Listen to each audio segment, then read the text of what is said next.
Hello, this is the ATK community interviews again, and here today we are with Pascal from Aqua Tuning. Today he's going to give us a minor run through of water cooling for beginners and a general overall guide to it. Hey. So what have you got for us today? Basically, showing you through water cooling. I'm just going to go through the basic parts in the system and tell you what they do, and then we'll go on from there. The biggest parts in the water cooling system are obviously the blocks. So you've got a CPU block there, which will sit on the processor. And this is another type of block, a graphics block, which will sit on your graphics card, for example. We do lots of different blocks for motherboards, graphics cards, processors, memory, power supplies. It's endless what you can water cool, even hard drives and stuff like that. So the main part is the consumer will pick a block of what he wants to water cool and then build a system around that. Now obviously, when it's got water in it, we need to cool the water down. So the next thing we have is a radiator. And back in the old days, this used to be quite small.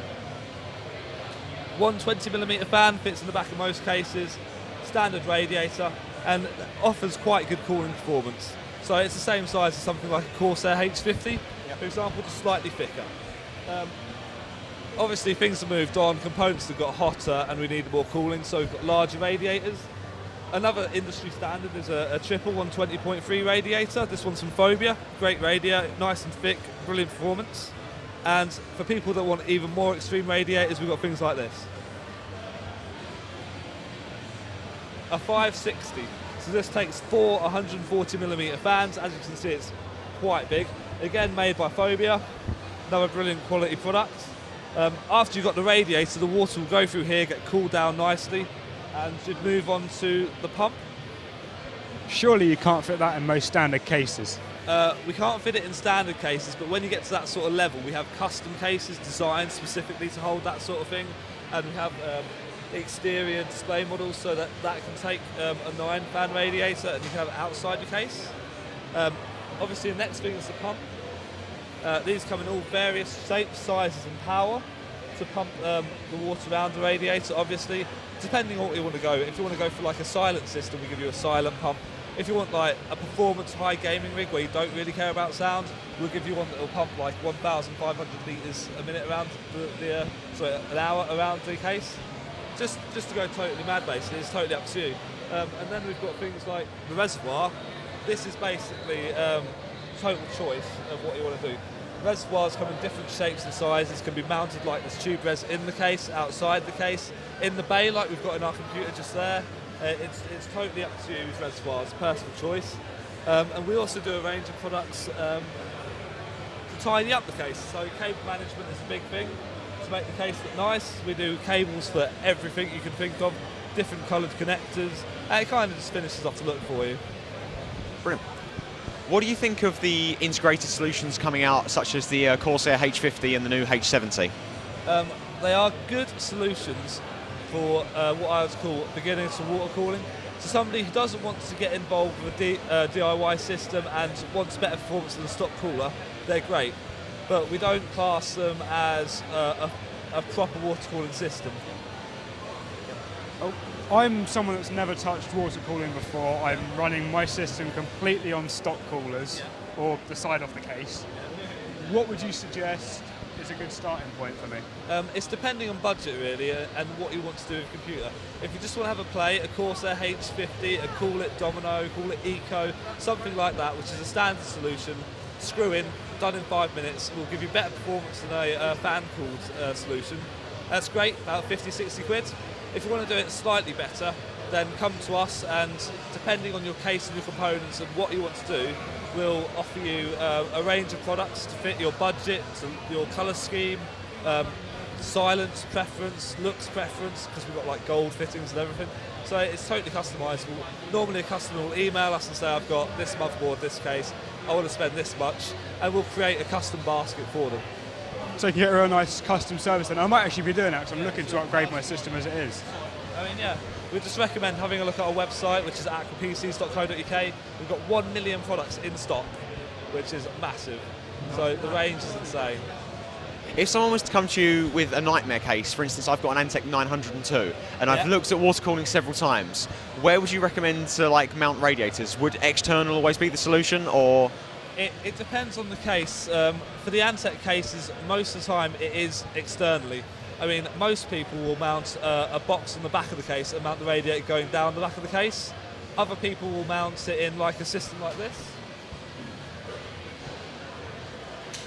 This is a great compact system. Basically what you can do here is you've got a fill port on the top of the system, and you can have that going direct into a radiator through a top port there. Fans and radiator are nicely contained in a stable base. You can have the tubing coming out here, and also you can attach pumps onto the sides and reservoirs onto the side. So it's like an external system. The other advantage is it's out away from the heat of the computer, and you can place it on long tubing in another room, and it will keep it nice and cool. So that's a genuinely good product for if you have a case that doesn't fit water cooling natively. When you're taking, obviously when people go to lands, the computer gets knocked about a bit, put on the side. Would you have to drain the loop every time you do it, or would you need to use a sealed loop and keep it filled? We don't tend to drain our systems. I mean, basically, if you're building your system correctly and using the clamps and doing it the correct way and making sure you've done a proper job, you don't need to worry about draining. We always suggest using clamps on whatever tubing size or whatever system. Our system's clamps, it went for a 2.5 hour drive here, and it's fine. You mentioned about clamps and tubing sizes. Yeah. Would you recommend like using compression fittings on half and half, or would you stick to something like 1/2 inch barbs and 7/16 tubing? Personally, for me, I always use a barb and tubing, so like 3/8 barbs with 3/8 tubing and clamp it, or 1/2 inch barbs with 1/2 inch tubing and clamp it. I don't personally like the 1/2 inch barbs and 7/16 tubing, because although it is very tight fitting, I still see there a margin for error, and I'm just like, no. And also, compressors and fittings are a personal choice. If you like the look of them, go for it. The only thing is sometimes the compression fittings can be quite large and won't fit on certain blocks, so that's the only problem. For someone coming from a really high-end air, say a true 120, Yeah. how much budget, or what of the budget would they have to spend on water cooling to get a decent improvement, or would the improvement be in noise?